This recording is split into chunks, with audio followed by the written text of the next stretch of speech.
Hello, everyone. Welcome to the stream today.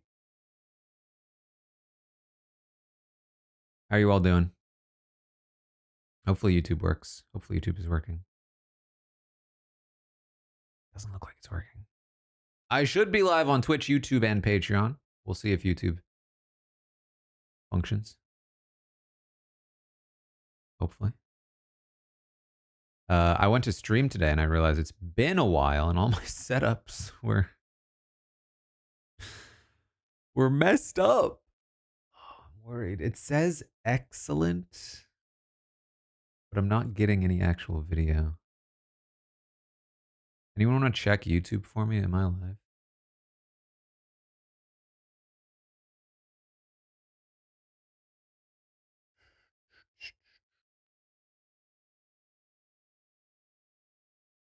Yeah, we just finished the let me just make sure this all my streaming is working properly before.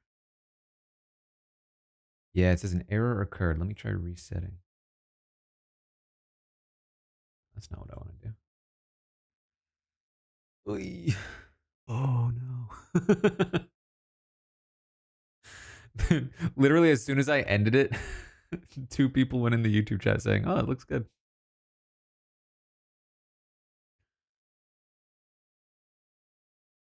Come on, we're working. We're working on YouTube. Let's make it happen. Yeah, I noticed YouTube changed their like player. It's weird.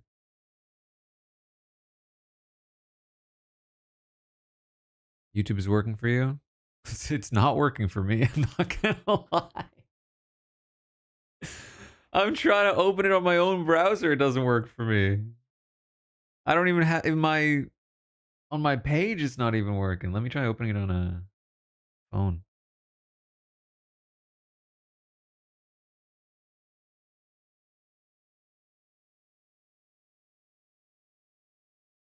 Taran Armstrong. I apologize, everyone. Let me just make sure everything can eventually work. I'm getting ads. I'm getting ads. I mean, that's surely that means it's working properly, right? No, an error occurred. It's working for some people. I think it's not working for others, like myself. Yeah, it's just not. It's just weird. It's just weird. It went down briefly like 10 minutes ago. All right. Well, hopefully we'll get it working in the next 20 minutes.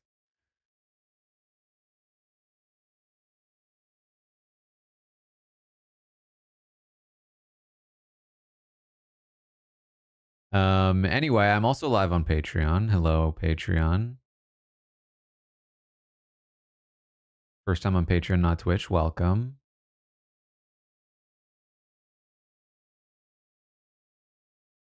Finish the Keanu deep dive. Yeah. So, I've always said, um, I'm down to do a deep dive, with whoever wants one. You know, not everyone's gonna want one, and that's completely okay. And you know, even from my own perspective, it's kind of like my thing always is, and I actually wrote about this in my book, like on season 17, it was my first US season.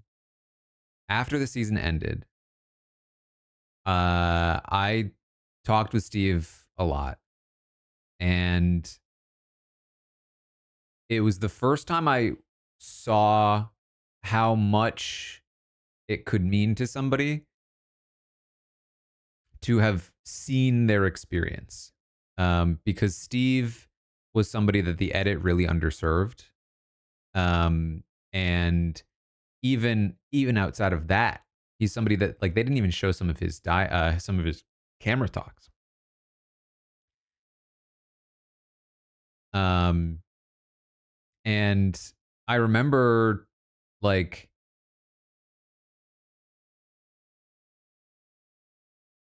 seeing that in him and seeing like how much it could mean to him theoretically to be able to talk to somebody who knew what he was doing, who saw what he was doing.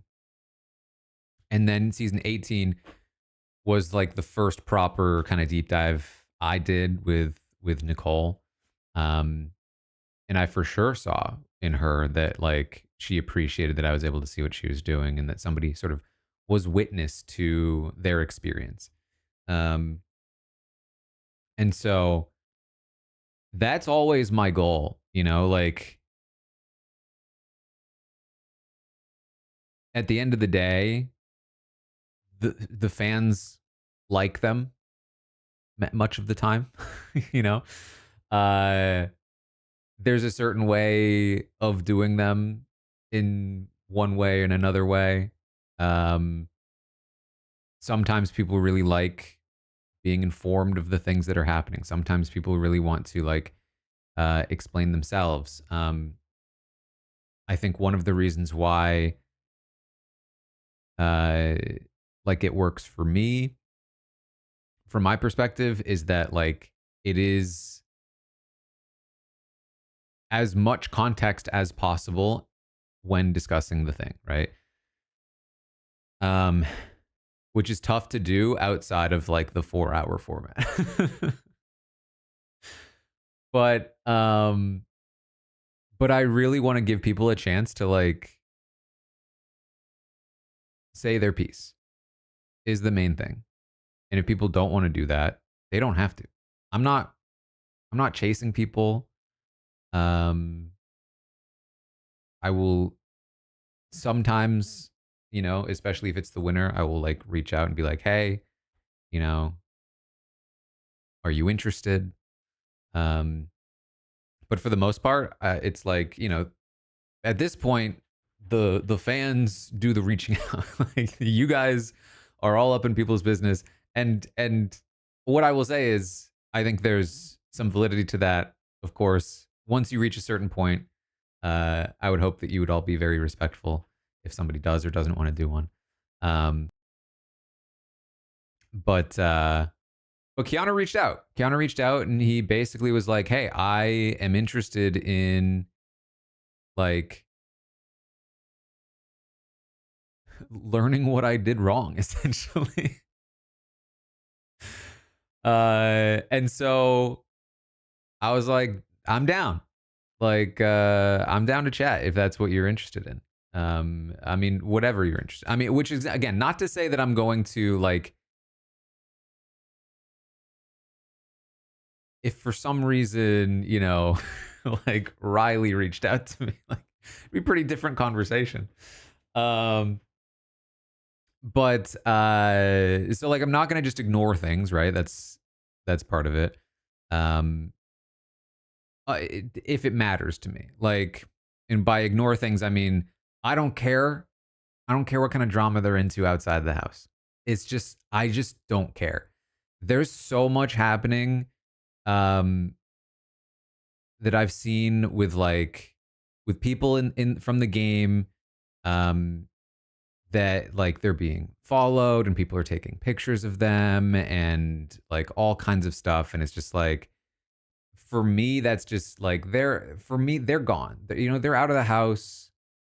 They're back to real life. Like we no longer have um the we are no longer the like overwatching gods of their life. You know what I mean? Like we need to be able to let them go uh and allow them to get back to their own life. And you know, they let, in is my opinion, you should very much allow them to choose how they want to enter or re-enter or engage with the public sphere. um so that stuff I don't care about. If it was in the game and it's relevant to the game, then yeah, we could totally talk about it. And even then, it's like if it's a personal thing, it's a tricky balance. There's not like a hard line anywhere. Um, But Keanu reached out and he wanted to talk through his game and he wanted to learn and honestly, like there were parts of it I was like, I mean, this can be public, or we could have a private chat. Like, you know what I mean? Like whatever you want. Like these people have gone on the show. They've given us a lot. They've given me a lot. I've talked about them for 100 days. Um, I feel like I owe them. You know what I mean? like, uh, I feel like it's the least I can do to give back to them, especially if they're interested in doing it. Whether it's publicized or it's not. And so he was down, he was interested, and I thought it was pretty fun. I thought it was a good idea. It's definitely it's a tricky thing, talking to somebody. Uh, Again, like the purpose of them is never to make people feel bad. And a lot of the information that I had for Keanu was like, man, I like this is probably gonna make him feel bad. like, and there's even a moment where I'm like, you don't need to know all this stuff if you don't want to. Like all of the trash talking that people were doing, like, you know, we can we don't have to go into all of it. Um, but I think that he really wanted to like dive in and just kind of sort of, just jump in the pool, so to speak, and then acclimate to the temperature after. You know what I mean? Um, just kind of rip off the band-aid is the much more appropriate phrasing of that. Um, and then, the conversation about bias was one that I was really interested to have with him. Um, it's again like a very tricky thing to do when it's out in front of everybody. And I'm sure that there are going to be a bunch of people who think I'm being too nitpicky about it. And there's going to be a bunch of people who think I'm being too kind about it. Um, and and I can appreciate, both of those sort of perspectives to some degree. Um, but at the end of the day, like I approached it the way I thought was best, the way that I felt was going to lead to him being the most accepting of the conversation and the most sort of willing to engage in future ones, um, and future examination and all of that. And so, you know, um, I tried, and the key to it too is that like I never want to, from all angles, like I never want to claim to be like, let me school you on how to play Big Brother, because I've never played before. Like I have all kinds of ideas. I've analyzed the thing, but like I can tell you what I've seen, what I've noticed. I can tell you about your game in terms of what happened and what I think might have been a better, course of action, stuff like that. But like I do not presume to be a guru. Nor do I presume to be somebody who can speak for women who have been wronged by men with bias. Like I can't. I'm not that voice. I will do my best to speak these things. All I can do is advocate for what I believe and to try and sort of pave the way for voices that are more important than mine in those areas. Um, and it's also very much not like in my purview to anoint anybody like you have been forgiven or this makes you good or better or whatever, because I'm not the person being wronged. Like it is I can give my opinion, but my opinion doesn't matter when I'm not the one being wronged. um so like I really appreciate people who try to get better. But that's coming from a place of privilege where I'm not the one who has to deal with it in the meantime. You know what I mean? So I never want to make people feel like not having that opinion is wrong, you know? So there's a lot of stuff. It's just a lot of stuff, and it's a very difficult conversation to have, obviously, in many aspects. But hopefully it worked out. Hopefully Keanu appreciated it. He seemed to be having a lot of fun throughout it, which I thought was good. It's always, um, you know, heartening. My brain is like fried.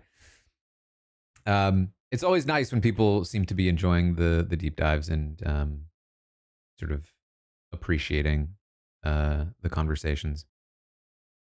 And it's not going to be for everyone. And all of that. But I will be talking to Rachel soon. Very excited about that. And tons of Patreon content. I recorded 3 videos today. 2 videos, 3 videos, 2 videos. Don't remember. I started watching. This is coming on Patreon. I started Celebrity Traders UK on a whim. Watched 2 episodes of it. So I have 2 episodes of that I'll be dropping.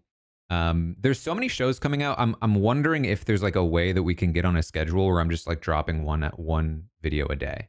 That might be too much. That might be like too ambitious, but I feel like there's a bunch of stuff to drop. And I don't want to drop it all at once either necessarily because I don't want to like overload you.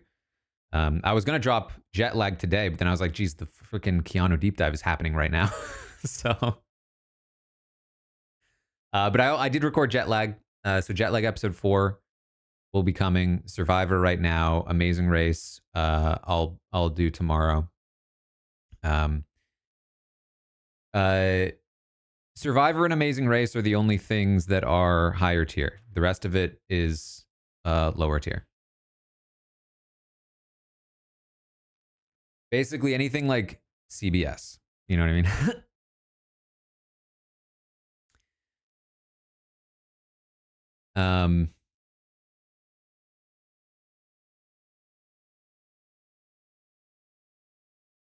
Lower jury, yeah. Lower jury and higher jury. I think I'll try to get an interview with the Jet Lag guys when the season ends because I think this has already been a very fun season. It would be very cool to get an interview with them. Little Jet Lag deep dive. But we'll see. They're busy, and we're busy, so it doesn't always line up. I did my audiobook last week. I was in LA. Unfortunately, I had to miss Matt's wedding and the live show because the audiobook was scheduled at that time. But it was a really cool experience.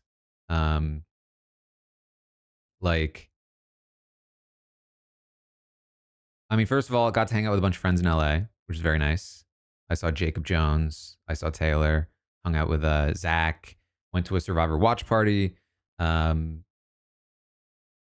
fun stuff. Cool to see friends. But the recording was so fun. It was like basically you go to I've got like 5 minutes here to tell a little bit of this story. You go to like a I went to a recording studio. There's like other people there, narrators, voice actors. There's like audio engineers, people like that. And I go into like a room. It's like a little recording room. You've seen a picture of it, maybe a video of it if you've seen my social media. Tiny little room. And it's got a condenser microphone, which I'm not used to. This is a dynamic microphone, meaning if I'm over here, you can barely hear me anymore. This is like proximity. Condenser would pick up like basically the whole room, which you don't want here because this is not sound controlled. And I've got headphones on, and the audio engineer / director is in a room next to me, separate room next to me. And his voice is coming over on the headphones, uh, like while I'm doing this. So he's like helping direct me at times. Like for instance, yeah, headphones are for uh, hearing the engineer, and also you can hear yourself in them too. Gives you a sense of like what you're sounding like. Super helpful for me. I have that right now as well. Um, and theoretically, if I did something when that happens, I don't hear myself anymore, so I know I'm muted. Doesn't always work this way because of audio routing, but it can be helpful to hear yourself. Um, so he will be like, now because I'm the author, I actually have more leeway in terms of like changing words as I'm narrating. Um, if you're not the author, you have to be more exact. You don't want to be changing the author's words. But because I wrote the thing, it's like if you want to change from to whatever, it doesn't really matter. Um, Zach Wurtenberg, not BB27 Zach. um, and anyway, so he's like on top of me in terms of like if I accidentally say a different word, then he'll be like, "Hey, you said this word wrong." If I'm quoting somebody, I do have to be exact, um, uh, because it's their quote. So there was a lot of that, especially because when I'm quoting somebody, it's not my words anymore, so it's harder to say it naturally. It's like I would say 80% of my screw ups are on quotes because it doesn't flow naturally from me. I'm like having to mimic somebody else's flow and words. Um, so, and then also I have to be exact. I cannot quote them incorrectly. So stuff like that. And then other times it's like, hey, why don't you say that again? But like, sell me on the wonder of this. Like, sell me on like like, for instance, I think like when I'm talking about like logging onto the live feeds for the first time, like do that again, but like, um, let me feel the uh, excitement or like the wonder of it. And so I go from like, so I logged into the live feeds for the first time to like, I logged into the live feeds for the first time and, I just read it differently. Cause sometimes you're reading a whole book. So it's like, um, you can get into to just kind of like autopilot sometimes.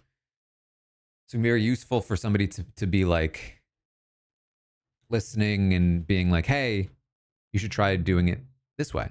Like, oh, this is a really big moment. You should really take a second, um, and do it, or think about it a little more. It was really cool stuff. Episode should be starting very soon here. So one of the cool things about it was, first of all, he said I was perhaps the best author narrator he's worked with in terms of narration. um, we got done 2 days early. He said most professional narrators get 2 to 3 hours of usable audio in a day. We were getting 3.5.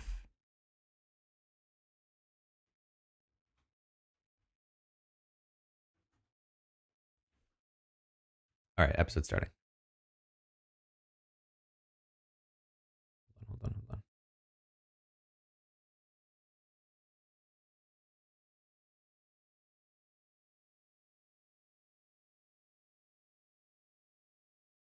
This is us.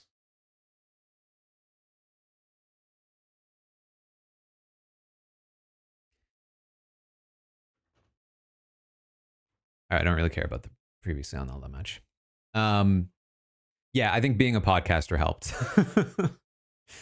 But he like genuinely was like, hey, you should like go to a class, make some connections. Like you could genuinely like do this.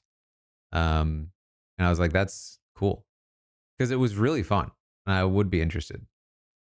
Um, so who knows? Maybe someday. Um, I did show him my Vinny impression. He thought it was great.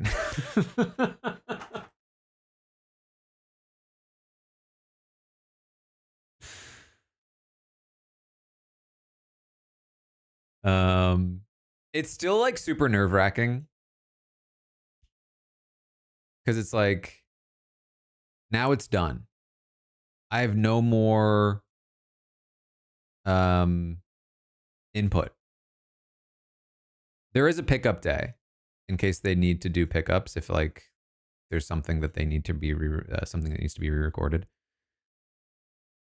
Um, all right, we're properly starting now.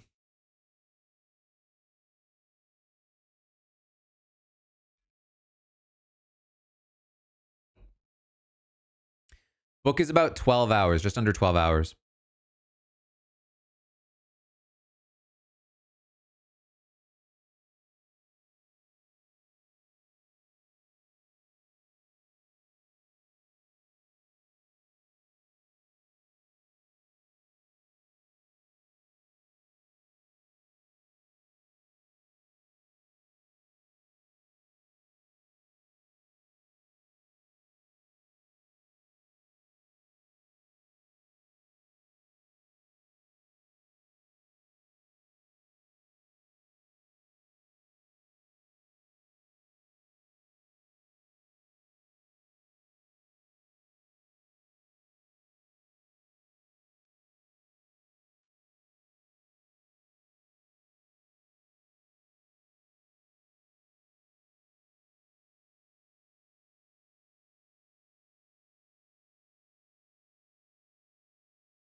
It feels like last episode wasn't a real episode. It felt like a different thing.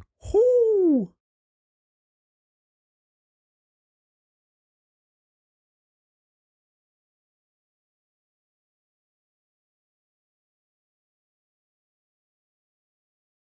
Is YouTube still not working?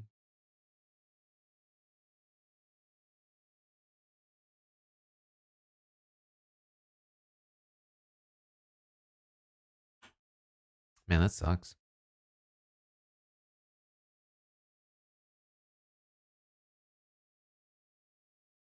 Wait, she lost her shoe? That's so funny. The ghost of Jake.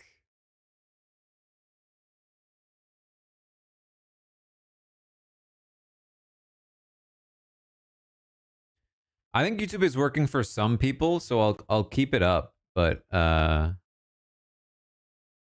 I think it's not working for a lot of people.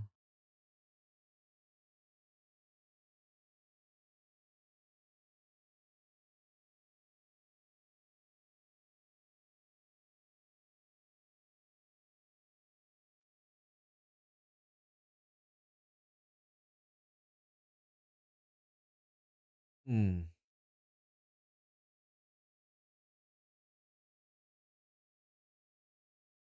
Oh, I didn't do a prediction. You're totally right.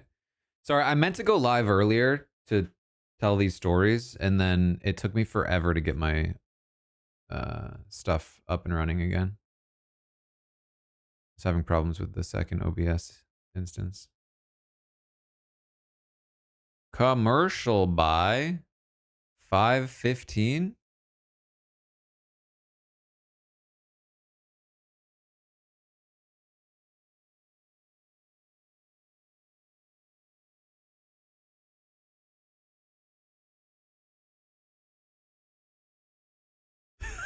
So cringe.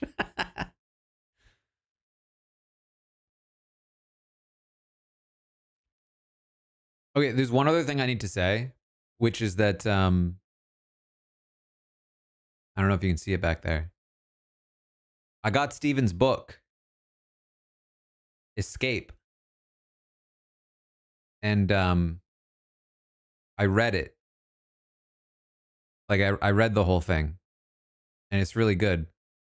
And now I'm watching this, and I'm just thinking about his book.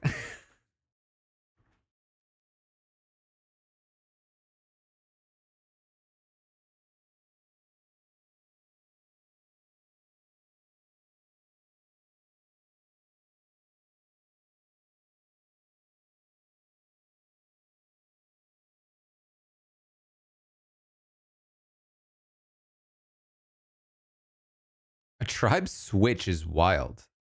They call it a switch all the time.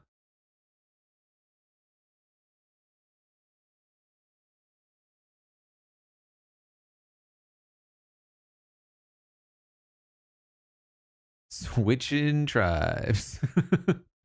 Everyone calls it a swap. What are you calling it a switch for? This is not Nintendo.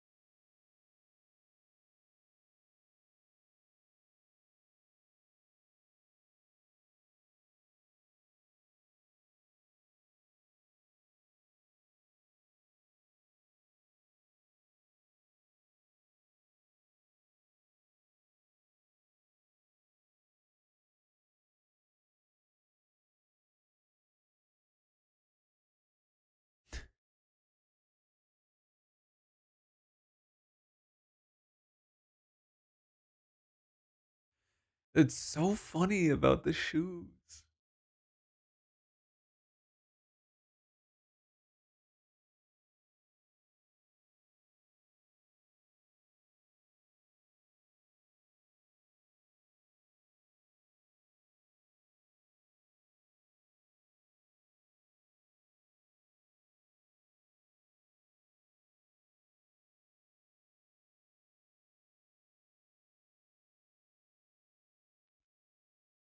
We were wondering last week if it would be a 3-tribe swap or a 2-tribe swap, because I don't think they've done a 2-tribe swap in the new era. And the thought process was if they'd planned it for 15 players, it would be a 3-tribe swap. But if they planned it for 14, it would be 2. And it sounds like he was saying they did plan it for 14.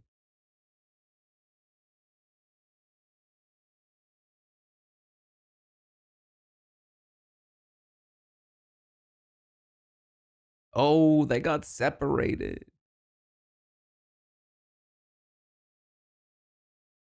Wait, are they really sending them to Kello Tribe Beach?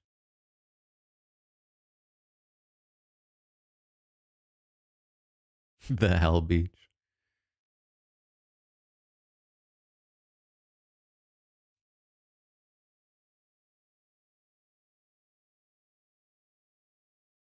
Wow, it's like women versus men.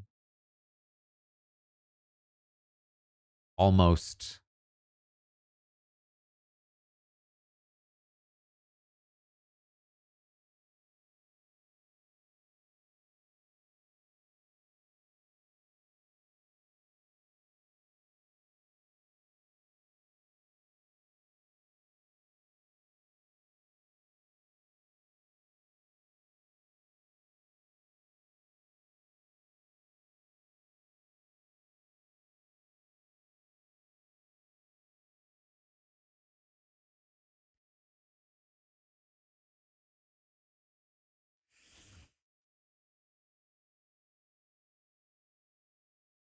So both tribes have a majority from the previous yellow or red, which is pretty bad for Kella. They aren't able to act as swing votes in either tribe.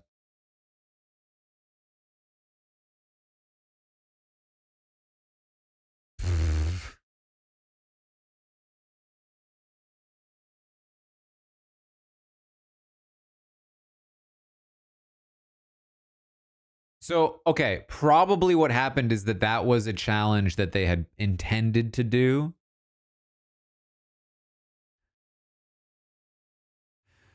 but because they had to speed up the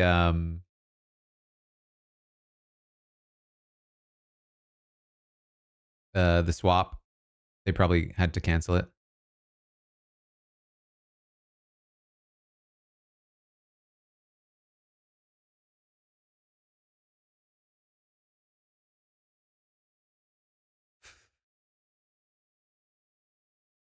All right, early commercial.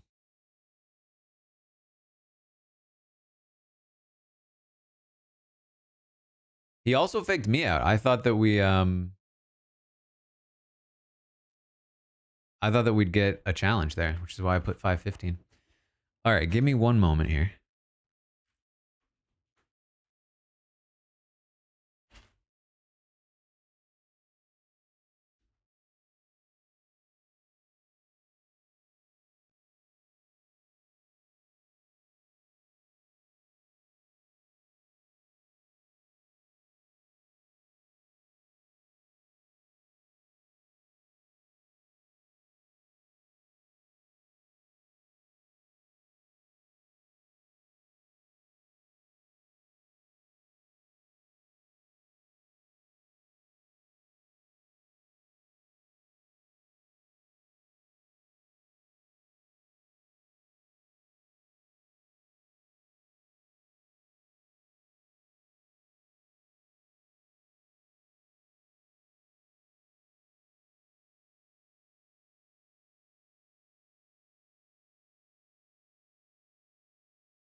All right. Escape by Stephen Fishback. Um, I got this book. I read it the next day. I read the whole thing in a day. It's like 400 pages. It was awesome because it was like I was able to kind of like fully remove myself from work mode for the first time in months. I just took a day and I just relaxed. And I just sat outside in the beautiful weather and I just read the entire day. It was amazing. It was amazing. And then I immediately got back to work prepping for deep dives and doing Patreon content. But I had that day and it was great. And the book was super engaging. Like it kept me enthralled the whole time. I was genuinely impressed. Like I'm excited for you guys to read this. Like I want to talk to people about it, but I can't because nobody else has it yet. Um, but it's very good. It's very like detailed, or I would say like it feels very true to reality TV in a way that like so many other books aren't. Um, if you've ever read a book about like a fiction book about reality TV, they always get so much wrong, you know? But like obviously Steven's not going to get that stuff wrong.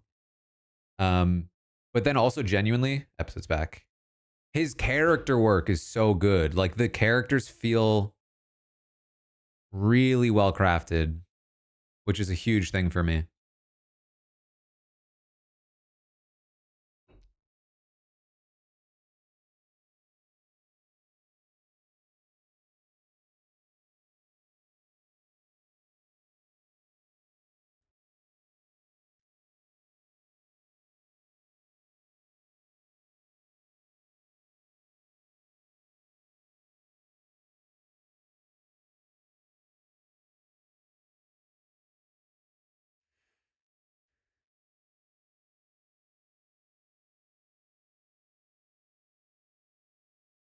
Sophie just has great energy. Can we talk about this?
ultimately, the Kella stuff should be useful for them.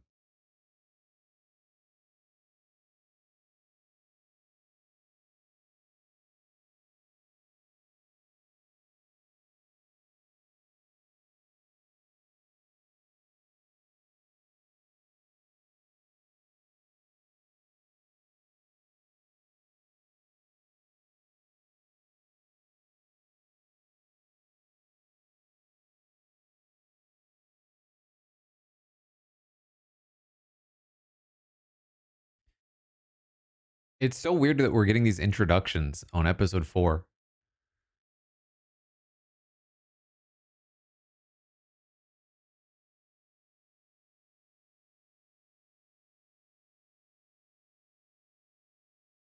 Oh, no. No. No, I forgot about this. No.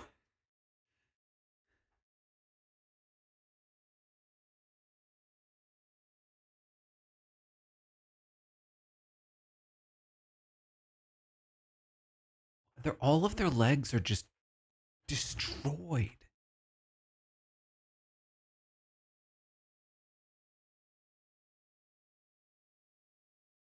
A weird duck. I'm sorry. I don't know if I could work with you if I hear about the jar. You know what I mean?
Yeah, kind of messed up that the guy that won all the puzzles had to go to the other beach and not have any of the rewards he won. Because let's be real, that guy won all of it for him.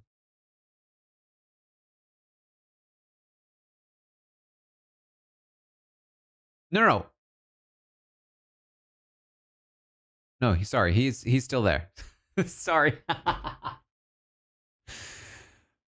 They showed Jason is his name. They showed him after she talked about the hammock thing, and I was like, oh wow, he's not on that beach. That sucks.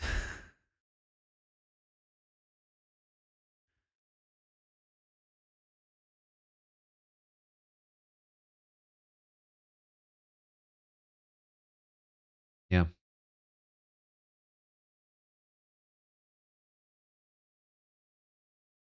I'm that girl. Same nail technician. Never cheated on my boyfriend.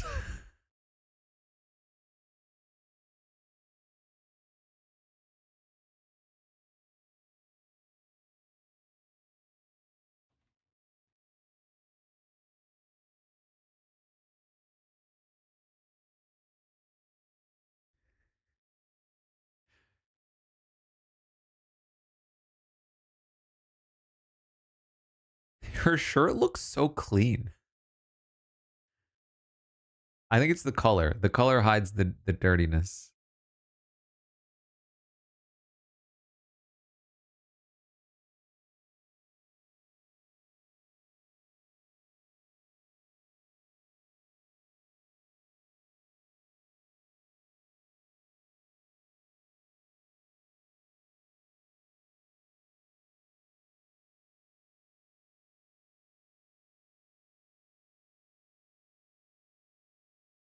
That is how these shows work.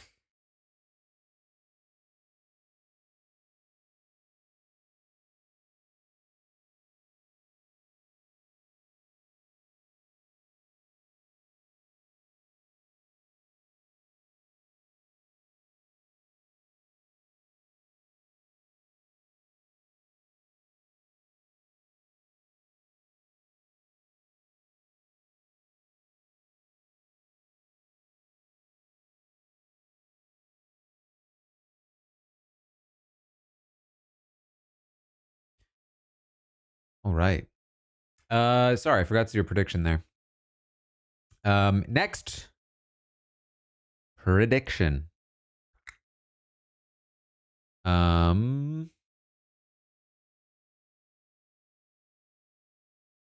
First confessional of the segment. Is it a man or a woman?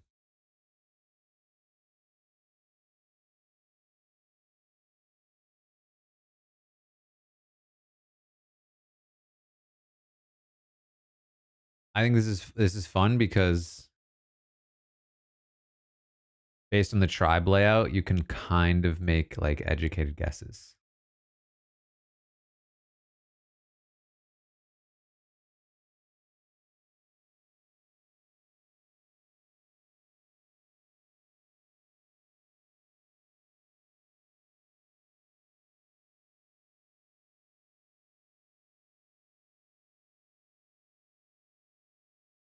Um,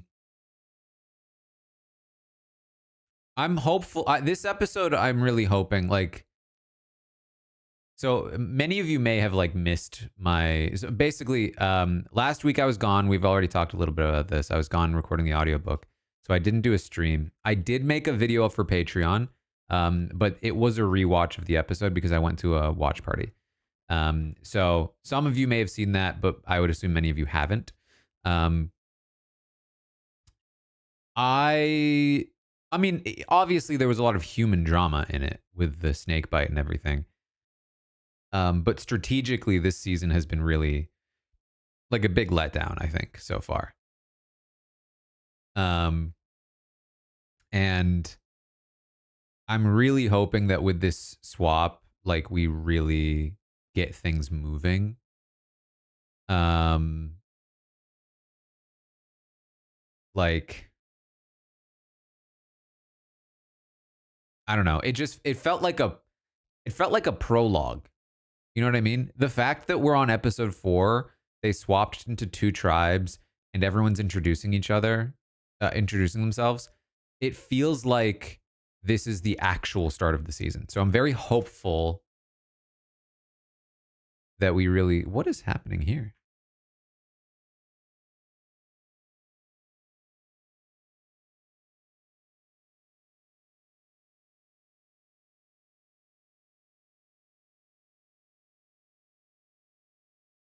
A Mom Donnie commercial from Survivor players? Have people seen this? Is this new?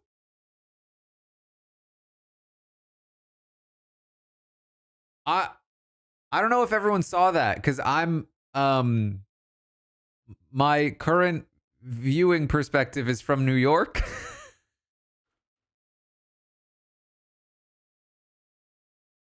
So that's wild. I didn't see the disclaimer before. No, I didn't realize what was happening. Sorry, if it plays again, it probably won't. If it plays again, I'll play the audio for you. Um, if you're not on Patreon. That was so sick.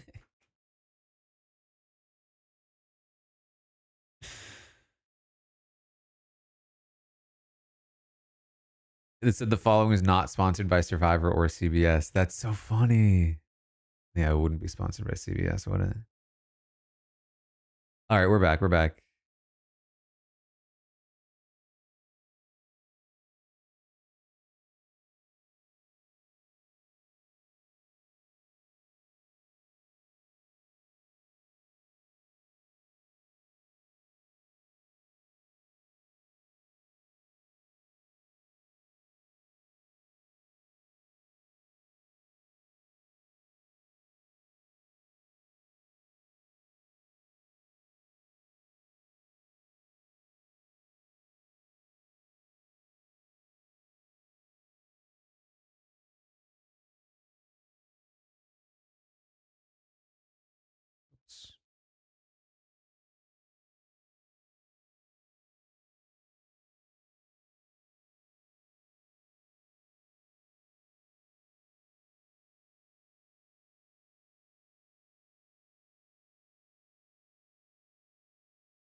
Man, I'm 4 episodes deep and I can barely remember the distinction between the two non-disaster tribes.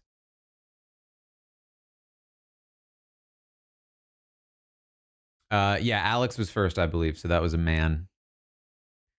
On a tribe of all women, we got 2 male confessionals. Which, to be fair, was the reverse on the other tribe. We got the 2 women.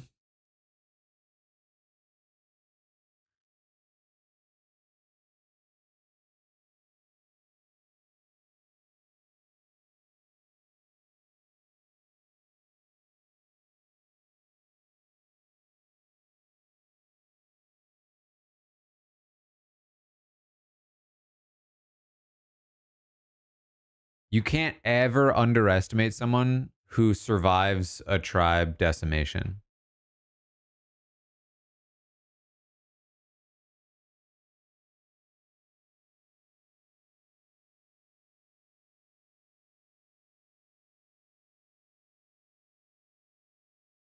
If you survive down to the final 2 members of a tribe of 6,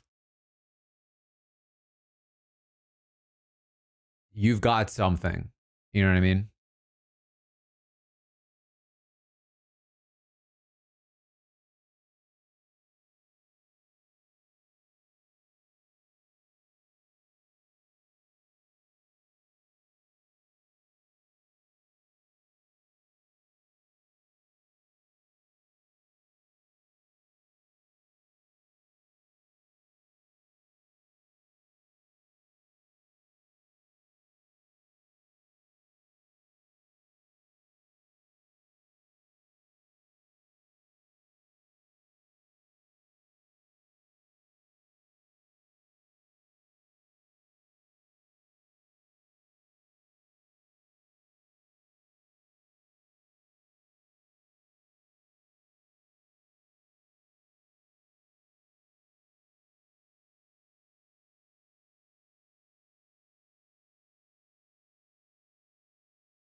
Well, I see we're looking at Matt again for the first time since the first episode.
Wait, is Savannah Morgan is being in finance playing chess?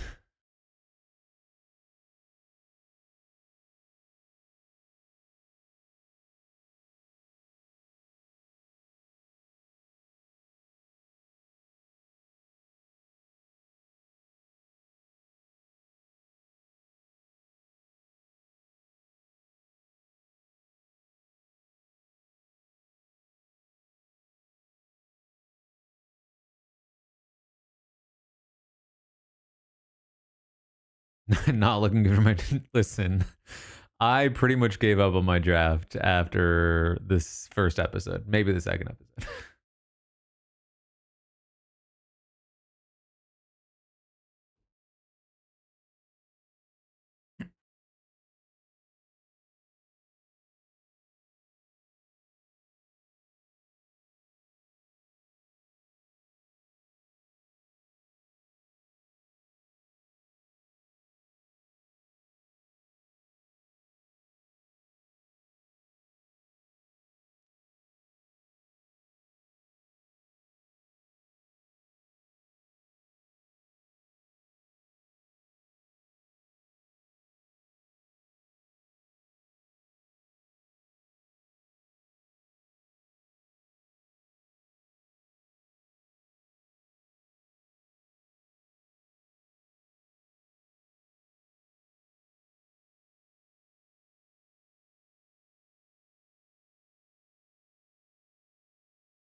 Oh,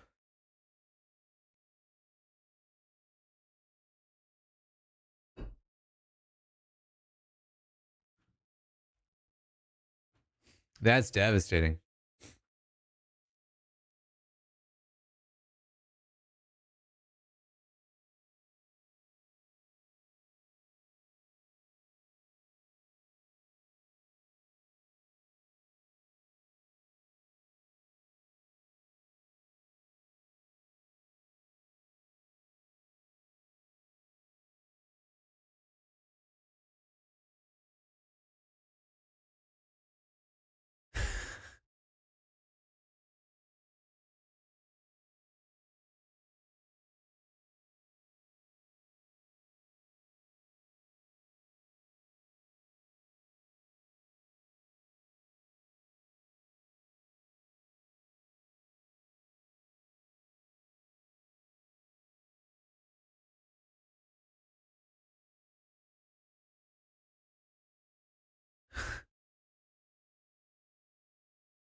Oh boy.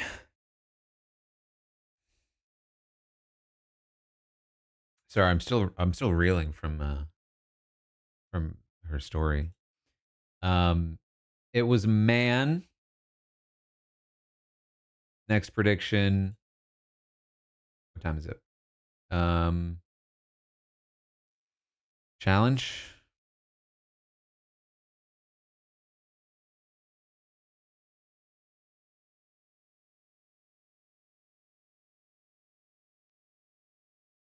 Um, I gotta say, already, I would say this is feeling better to me.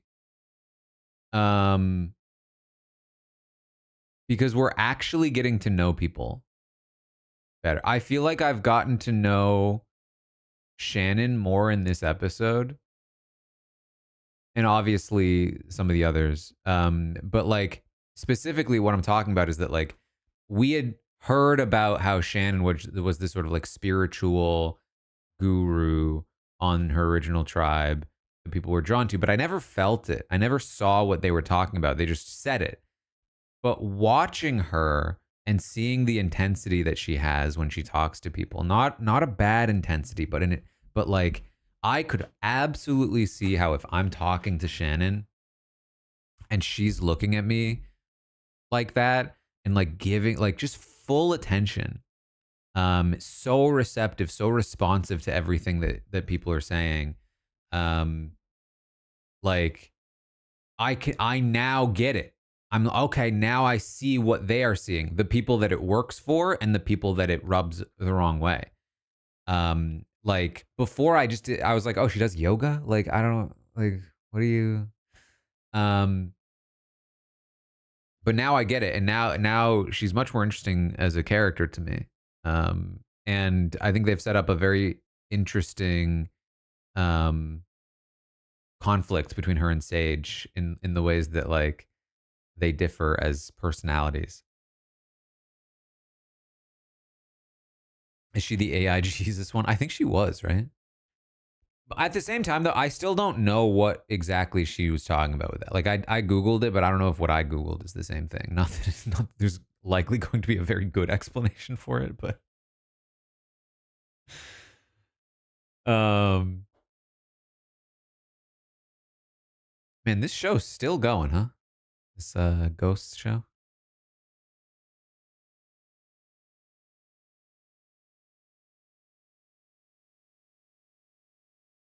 How much would it suck? I'm sure it's great to be on a long running show. How much would it suck, though? Yeah, we got a challenge to be a character on that show and literally like for years you have the same outfit. You never get to change it.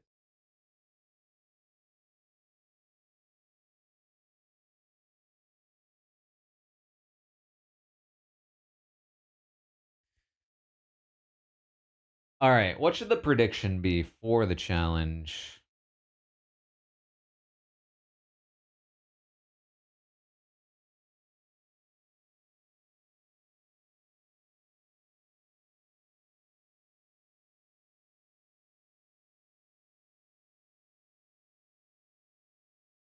Let's do.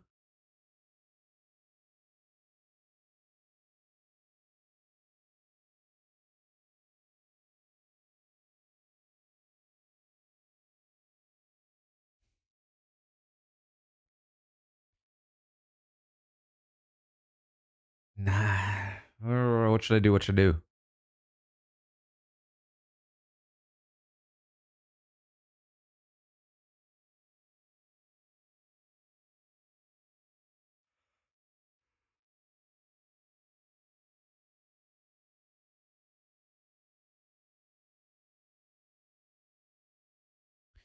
Which tribe finish? Which tribe gets to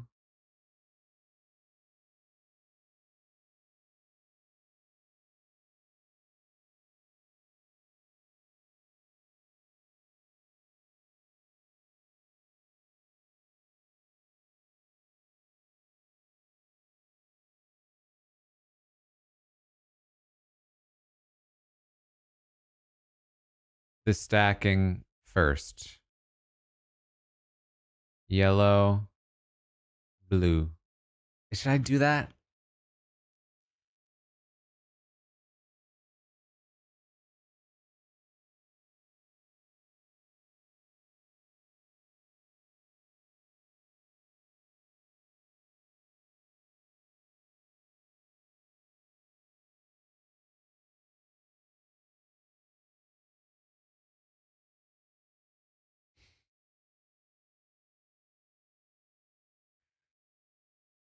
Which tribe gets to the shore first?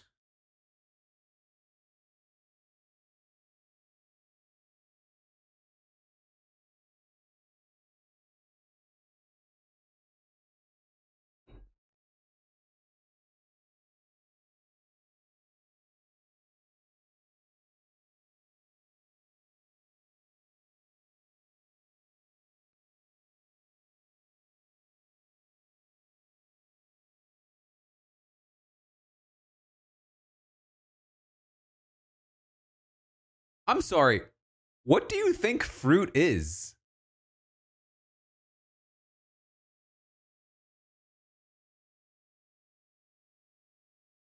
Man, I really wanted to see a carb. What do you mean?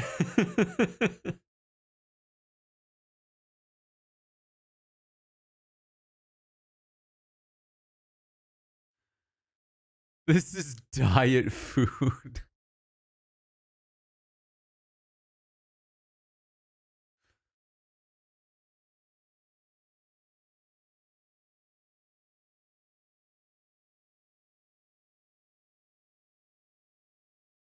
I get it. I mean, I get where she's coming from. I feel like the messaging could have been different. Oh, I see.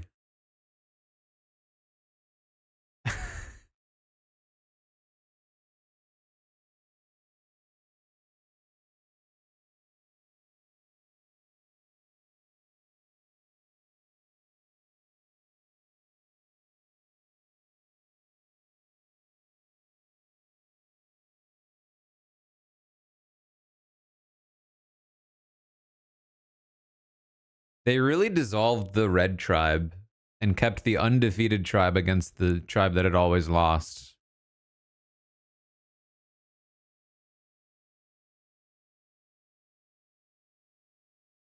And yellow reaches shore first.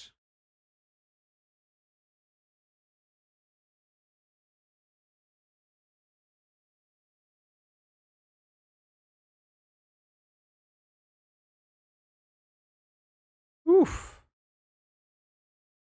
But blue just caught up.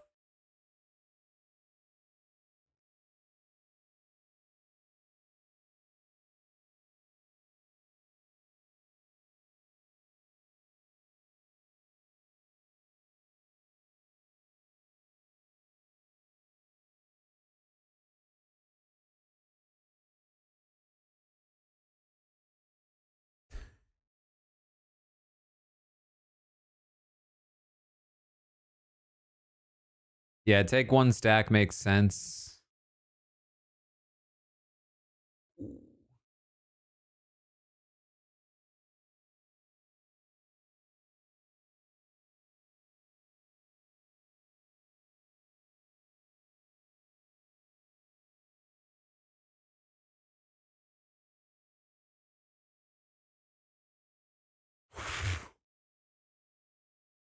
No good. Surely he landed he landed past the line, no?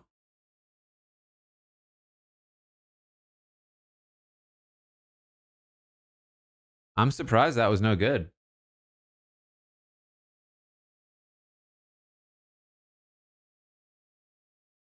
Because he dropped the blocks.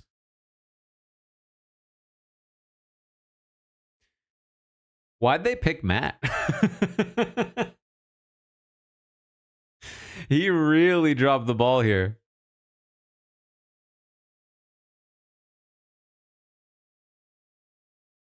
He's not the person I would have predicted would be good at a balance beam.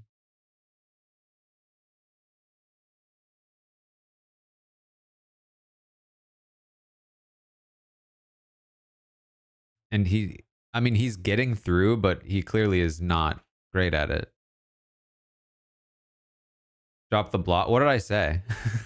Did I say drop the balls? What did I say?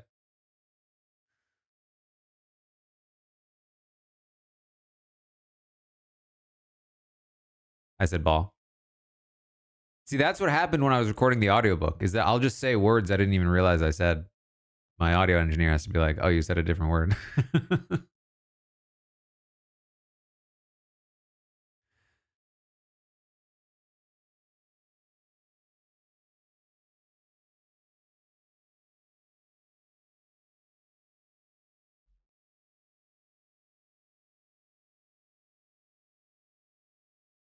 I think also, by the way, you want to do this barefoot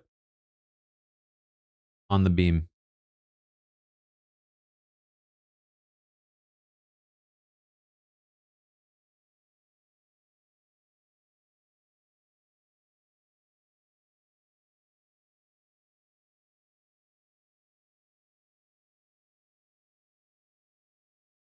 Is she going to be able to be high enough on the shoulders? I feel like no.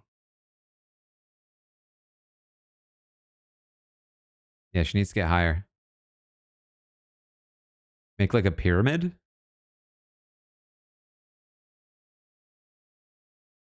This is actually interesting. Like, this is a relatively unique obstacle for a tribe. Is that even going to be... I don't think that's going to be enough. Just standing on his back? I don't think that's enough. I think you need something... Yeah, they instantly caught up. But they don't have a system yet to get higher.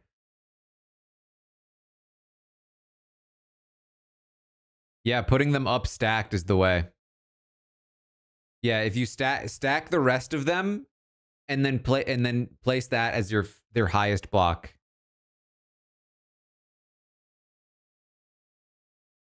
Whew. They have 3 left. If she had just stacked 4, there we go.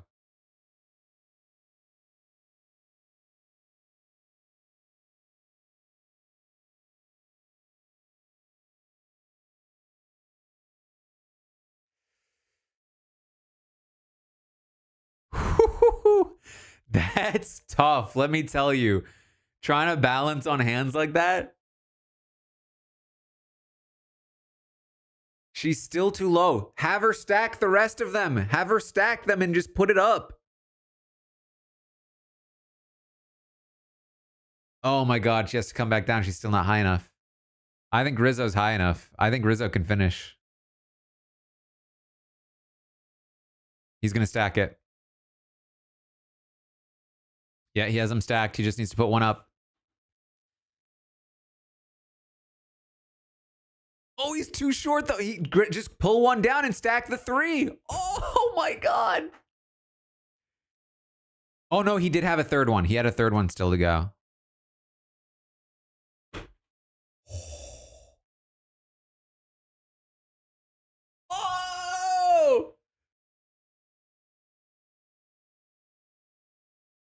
MC carrying.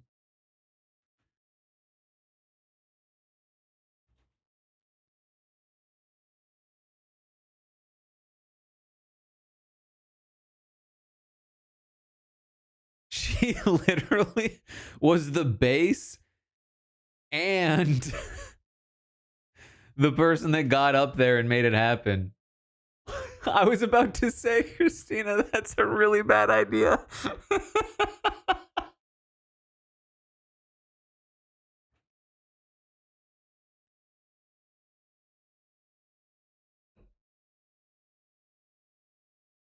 So now Sophie remains as the the only person to have not won a single thing so far.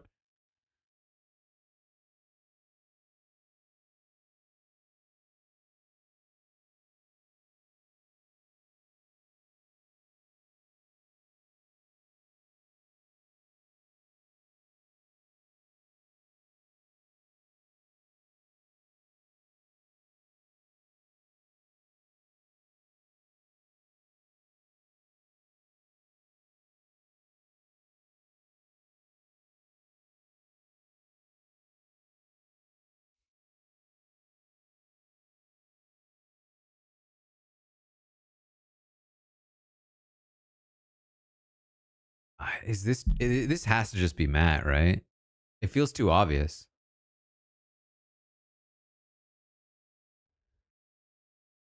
I guess it could still be Jason, right?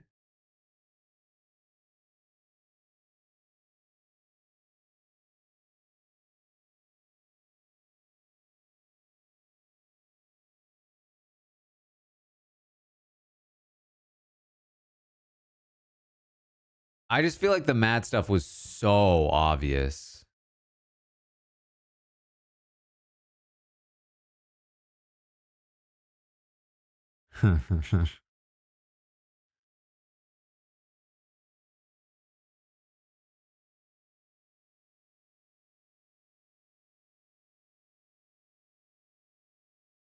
I mean, they spent so much time on it could be Sophie. My thing about Sophie though is that like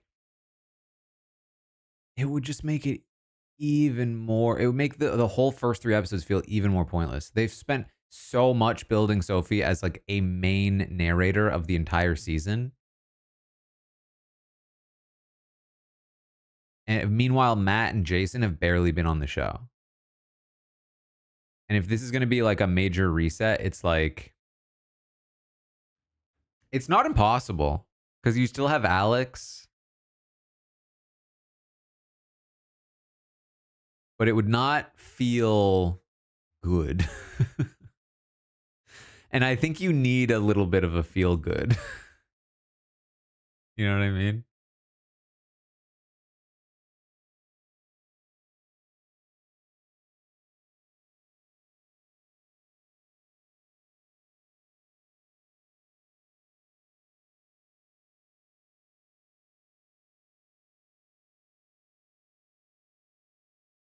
Yeah, MC crushed that. That was awesome. I feel like both tribes could have won earlier if they'd figured out the because like the thing too is that like Nathan had that strategy down. He stacked like 4 of them at once. Um what I will say is it's probably a lot harder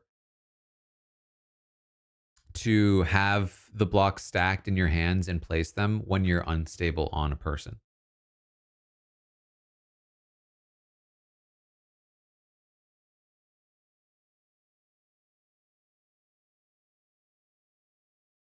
Right. Prediction, prediction, prediction. Um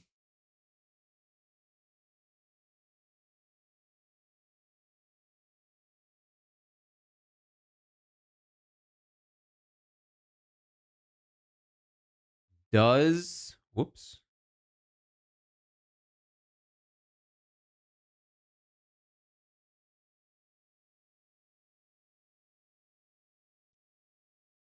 Does anyone say finance?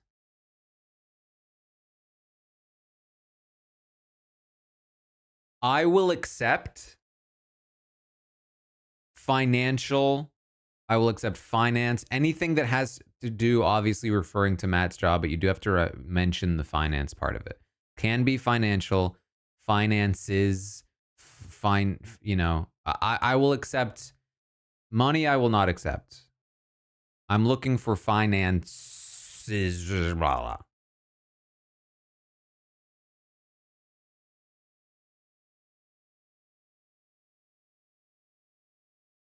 Financing, yeah. Works and money, I will not accept. I need the finance angle. The F word.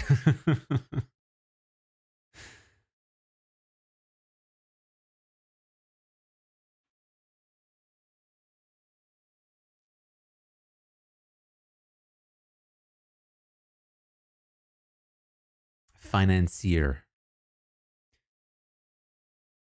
That was a fun challenge, though. I liked that. That was way more exciting than a puzzle.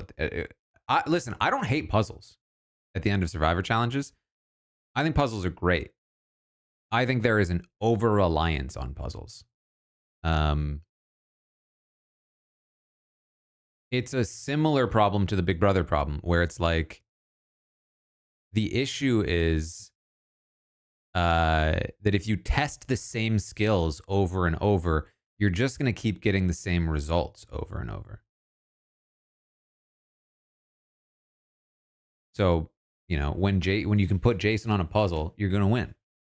That's just how it's been.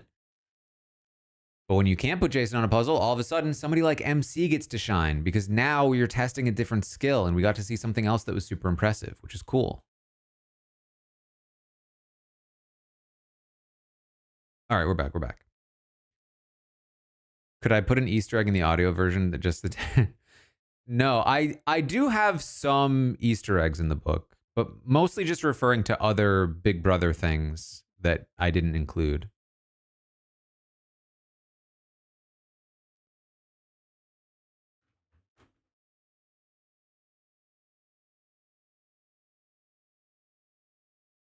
Damn stacking competitions.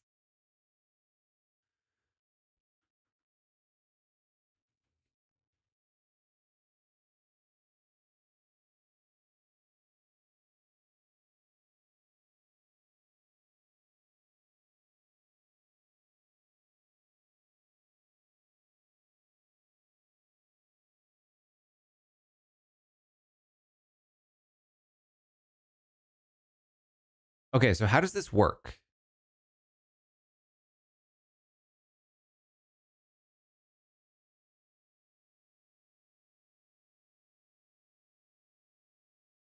Oh, so new camp, same rule applies.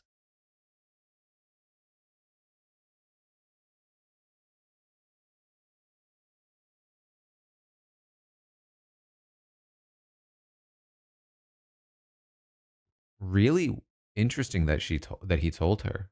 Actually, considering it actually dissolves their majority.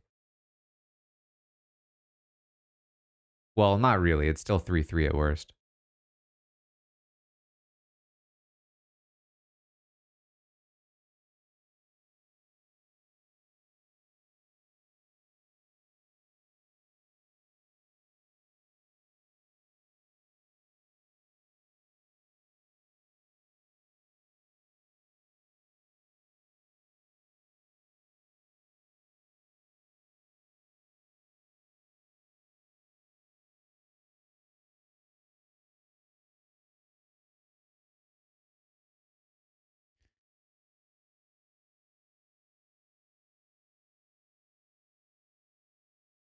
Basically, if Rizzo loses his vote and Sophie sides with the other two people, it could be at best 3-3.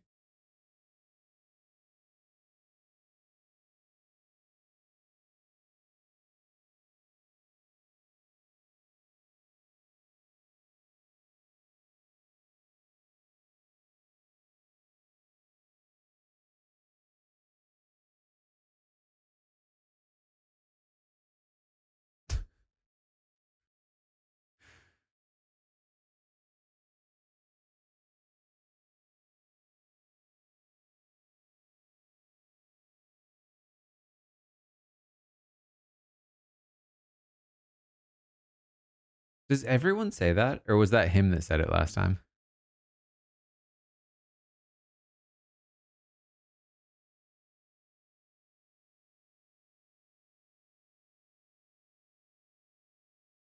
That felt super easy compared to the other one.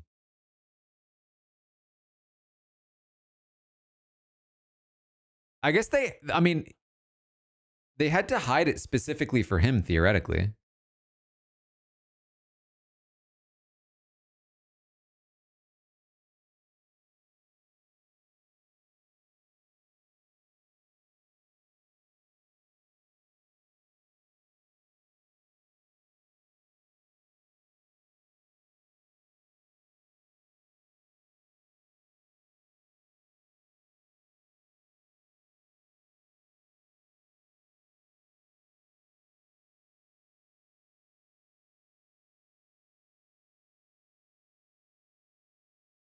I'm sorry, but you got to keep Jason.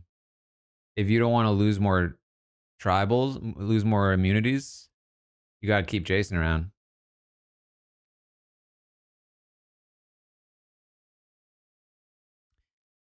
Did anyone say finance? I don't think so.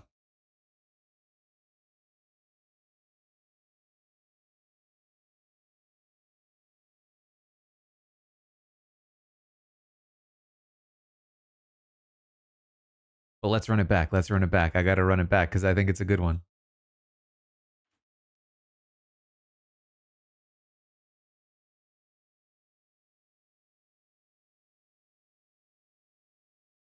Merge is close anyway. Get rid of Jason, who's closer to his tribe. I mean, you'll have a numbers advantage anyway. If anything, you almost want the other tribe to be unified against you. Because it helps keep things simpler. And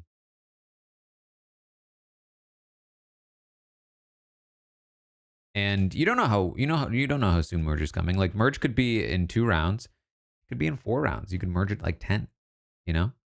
And if merge is in 4 rounds, like that's pretty dangerous.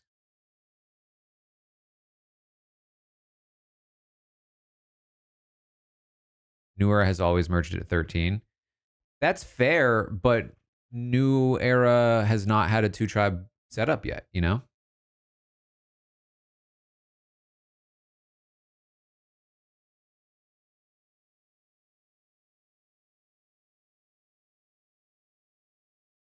I'm especially thinking about like if I'm Sophie. If I'm Sophie, I can only afford to lose 1 more immunity before I'm screwed.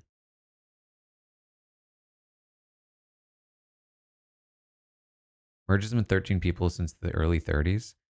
Surely they don't do 1 round with 2 tribes. Surely they do at least 2, right?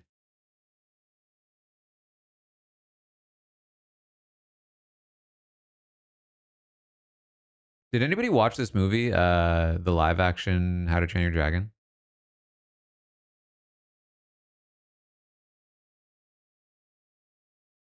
We talked about it on Tastemakers. Basically, what I heard was that it's like the same shot for shot as the animated version. But I personally think that's kind of cool.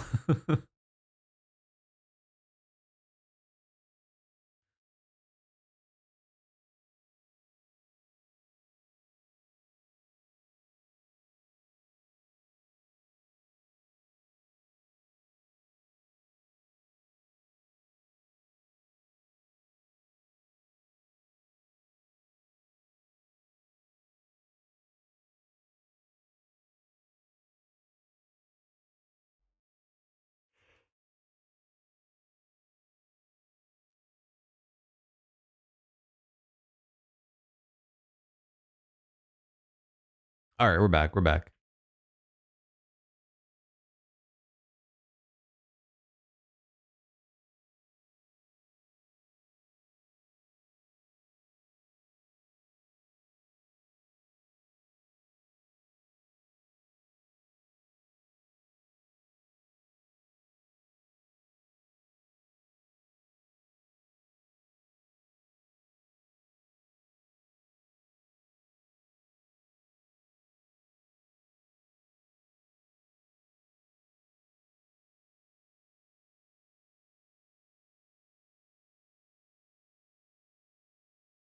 Vodka out of a potato. Okay. Hadn't heard that one before.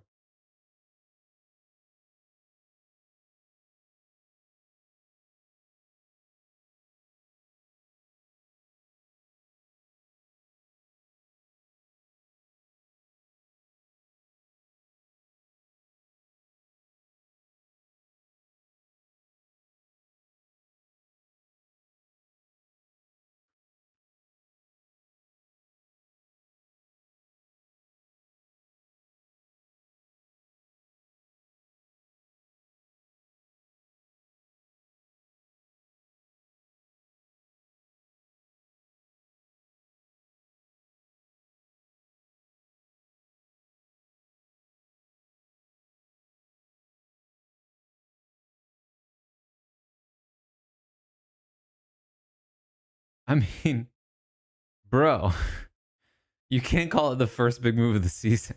You don't know what went down on the other drive.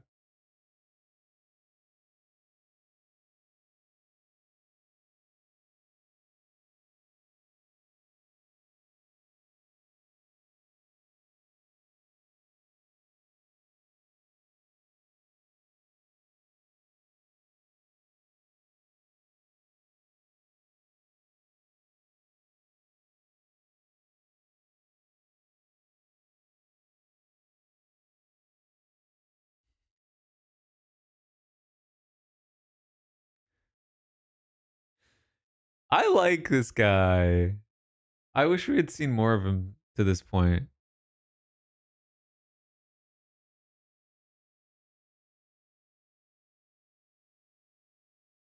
Yeah.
Matt's dead to me.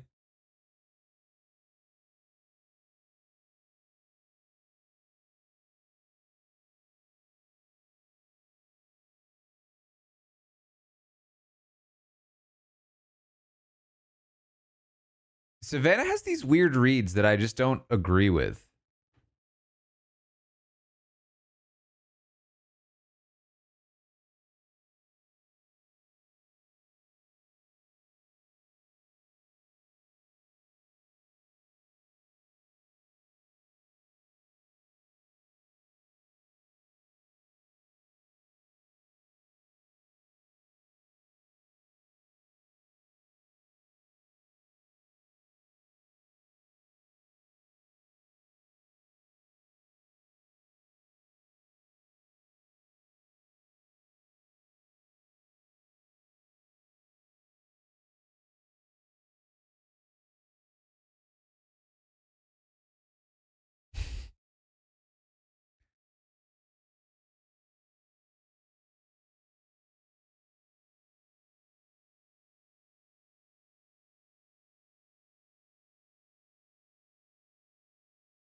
Still no finance. Final prediction. Last person to speak before the vote. Is it Matt, Rizzo, Savannah, Jason, Nathan, Nate? Call himself Nate. Two more. Sophie. Or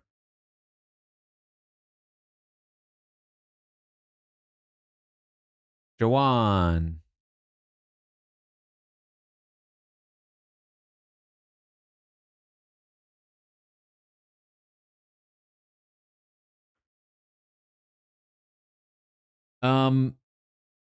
Yeah, so I feel like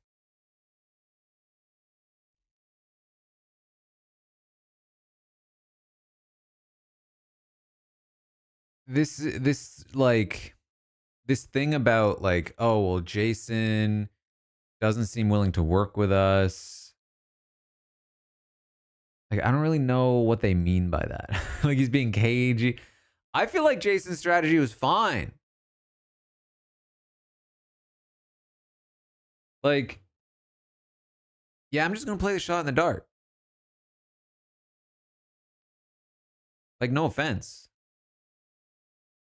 you know? But like, it's not like they've given him reason to not do that.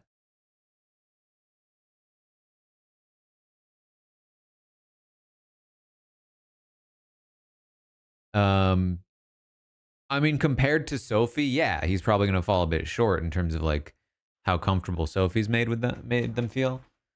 I also don't hate what Matt's doing. I feel like, you know, you might as well swing big in the position you're in. Um, at the end of the day, they both just got screwed.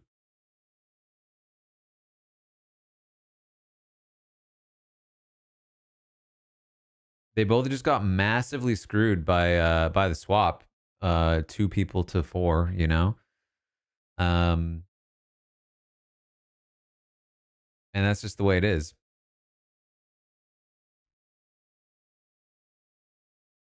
This feels like it has to be Matt though.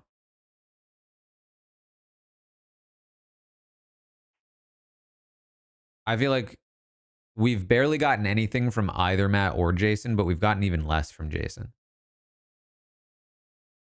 There's no reason to suspect it's Nate or Sophie.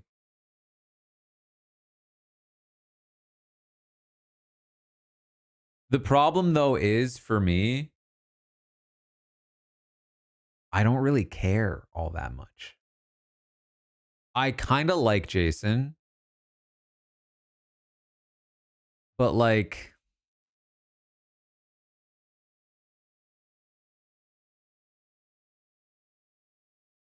this just feels like such a boring vote. And every vote's been so boring this season.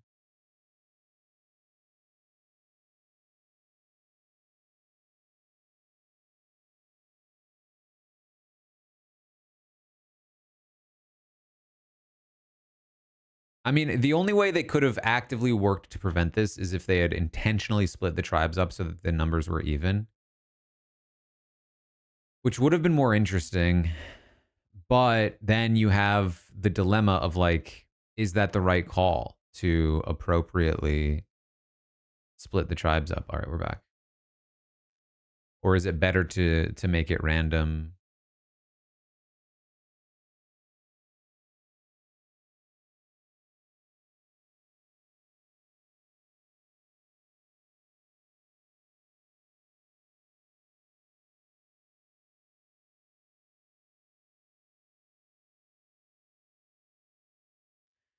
I think like I'm trying to figure, like, is there a problem with doing it intentionally? And I'm kind of coming up short. Like, I don't really know why it would be a problem to do an equal split in a situation like this.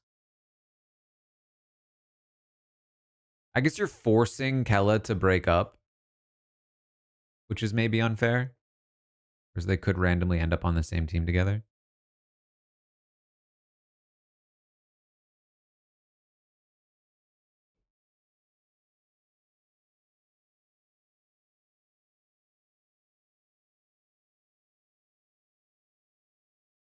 Yeah, and then if you're picking and choosing which people stay and which people go, that's a little messed up. But you could do random split within the tribe itself.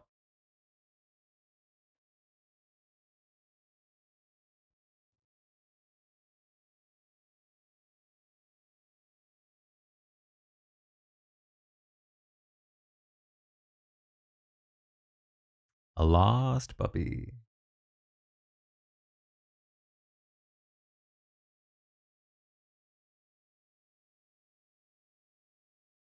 Yeah, schoolyard pick with Kella picking would have been interesting, but it's hard to plan for that ahead of time because you don't know how the tribe layouts are going to be.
It seems like they're having a little bit of an argument right now, Savannah and Nate.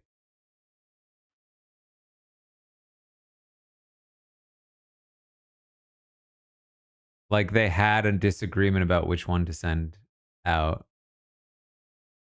And she was trying to be like, this is why I think we should make this decision. And he's saying, well, this is why we should be making this decision. Morgan v. Jimmy about Keanu.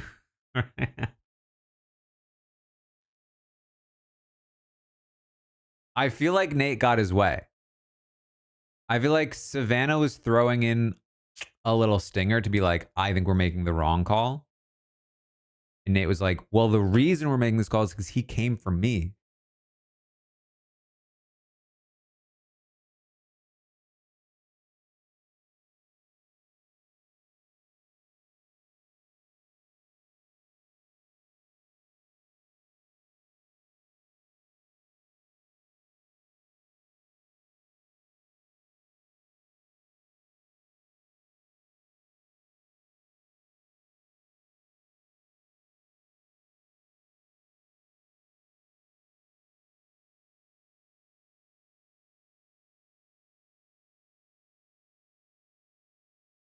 Well, it's not just what the answer to the question is. It's about what do I want to say publicly.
You know what? Maybe Nate didn't get his way.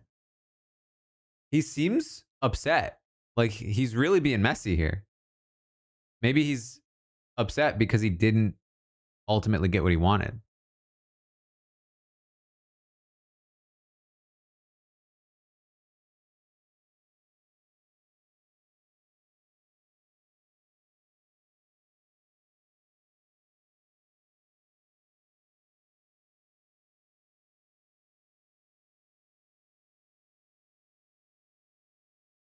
So that's Jason, last person to speak.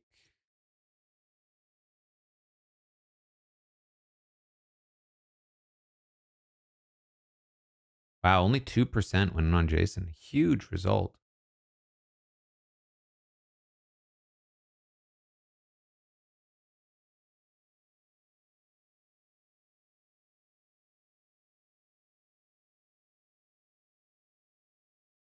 Oh, we are dropping frames. Go kick rocks.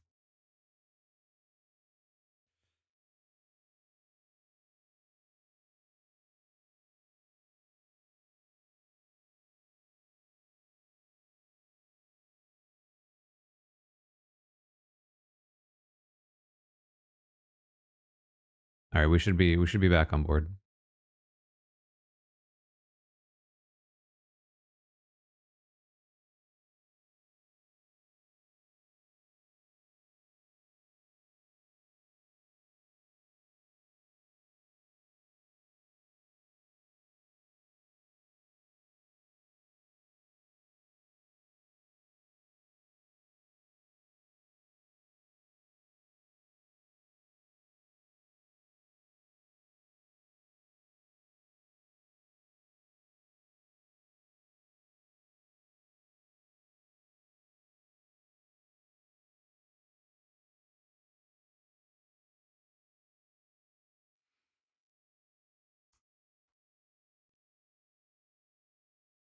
They split?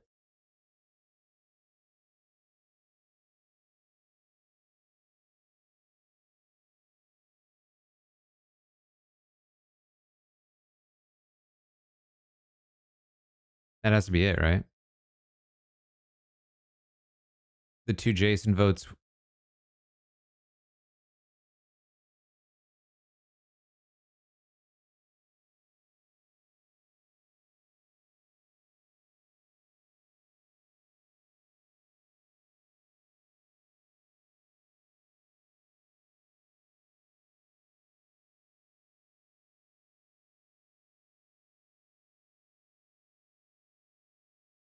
Savannah and Sophie, was it?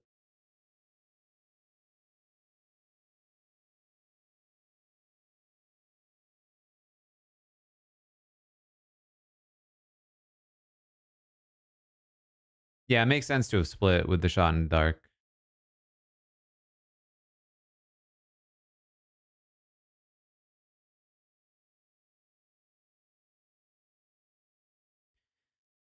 So, Chelsea asking why would they say those things clearly directed to Jason, then not vote for him?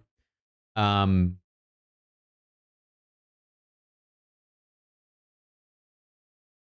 I think that they probably had a conversation with Jason about it.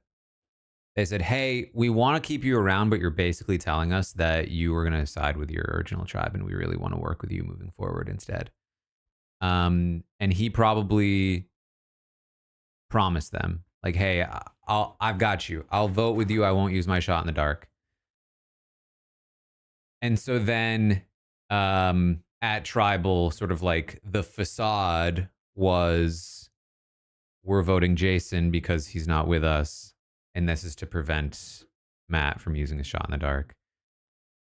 And maybe even Nate acting upset with Matt and being messy, acting as though he's not getting his way on the vote, could be part of that facade. You always have to consider the fact that tribal is all charade. With shot in the dark, especially, you always have to be lying. Basically, it's very bad idea to be honest to tribal. So every single tribal is a performance. If you're, a good player. Um, I think this was a better episode than previous, but not by a huge margin. Um,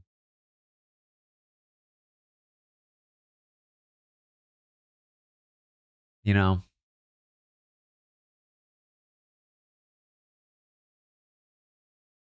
I'm really just still waiting for, because like man, the thing is that like we should have been heading for a battle between the two tribes that remained. And instead, the way the split happened, it just became another like pick off fest. And so now I'm concerned because if we get to emerge without the other tribe losing and making the numbers even again,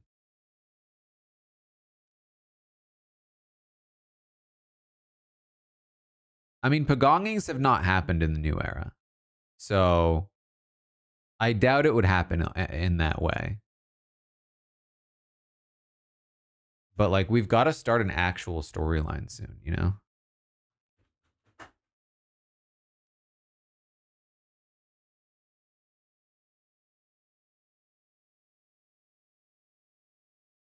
'44 is the most recent good season. I think '47 was good, no? I think most people thought '47 was pretty good.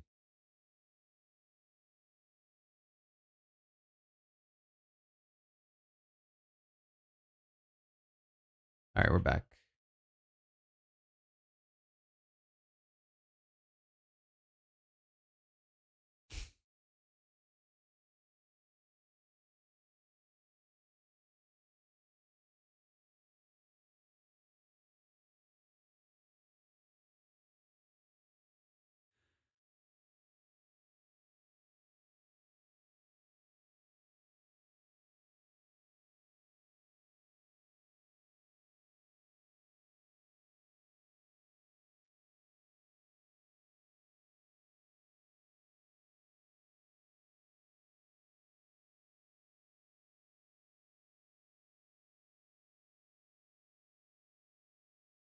All right, that was Survivor.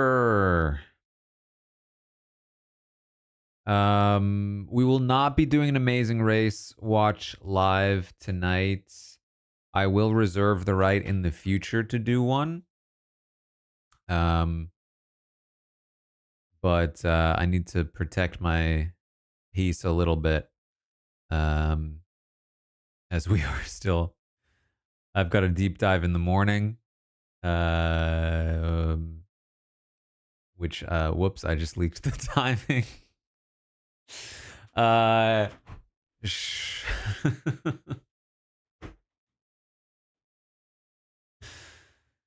um but apart from that, um I will be watching The Amazing Race, of course, for Patreon. um I think what I'll probably do, um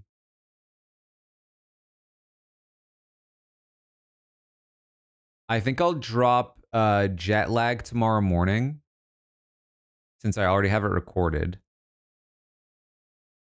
Um, I'm also recording tomorrow morning. Um, so I can drop that while I'm recording or before I start recording.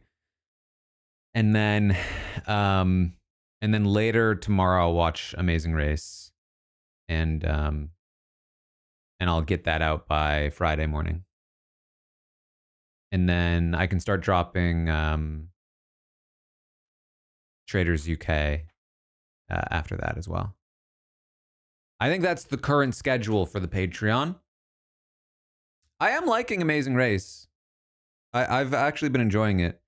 It's just tough to do 3 straight hours, especially like, honestly, if it were 3 straight hours at another time, it'd be so much easier. It's the fact that it's 3 hours from 5 to 8 my time. It's like right at dinner time. You know what I mean?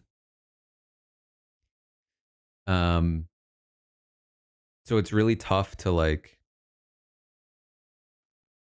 block out this specific amount of time. Watch parties are for higher level patron. Yes. Um, but all the other shows, Jet Lag, Traders, stuff like that. The Genius. I'm going to be starting season 2 soon. That stuff is regular tier. Ground support, I call it.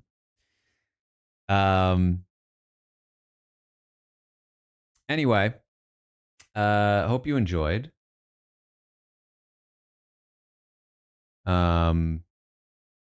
I know some of you are gonna bounce to go watch Amazing Race right now. Yeah, Amazing Race and Survivor. Like I said, sort of like the CBS shows. Are the higher tier.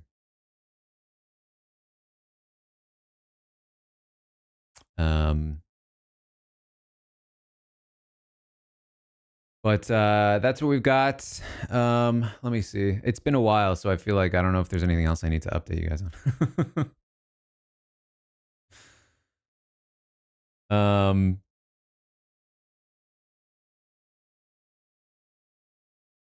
Book fiction related content too, for sure. I'll do some book stuff once I finish up the deep dives and the pickups for the recording for the audiobook. I will hopefully be done with like everything by next week. Let me just what does the calendar look like? I will be in San Francisco 3 weeks from now.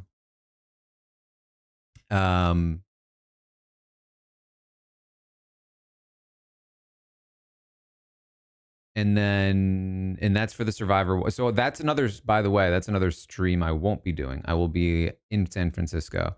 I will not be able to stream that one. And I won't probably even be home for a while. So like that might be a tough one for, like, it won't be a while before I am able to like, oh God, my brain. It'll be a while before I can do any content on that episode, basically, because I'll be in San Francisco. Outside of that, though, I should be ready to go with most of the episodes. And there's some more stuff we can be doing, especially like I said, once we sort of finally move past BB27 and all this traveling stuff that I'm doing. Tons of content for the Patreon, especially book related, especially as we get closer to the published date. Q&As. Once it comes out, I would love to do some kind of like book club kind of thing where we can sort of like go over chapter by chapter, you know, me talking through the intent behind each chapter, how it came about, all kinds of fun behind the scenes extra stuff. So that's all going to be on the Patreon. And also, by the way, next week, Traders Canada or Canadian Traders Canada. The Canadian Traders is starting with Kevin Jacobs, with Omer. Super pumped. Very excited to watch that one. So that will also be on the Patreon. So stay tuned. Hope you enjoy all of the deep dives and everything else. And that's about it. That's about what I got. Thanks for hanging out. I will see all of you next time.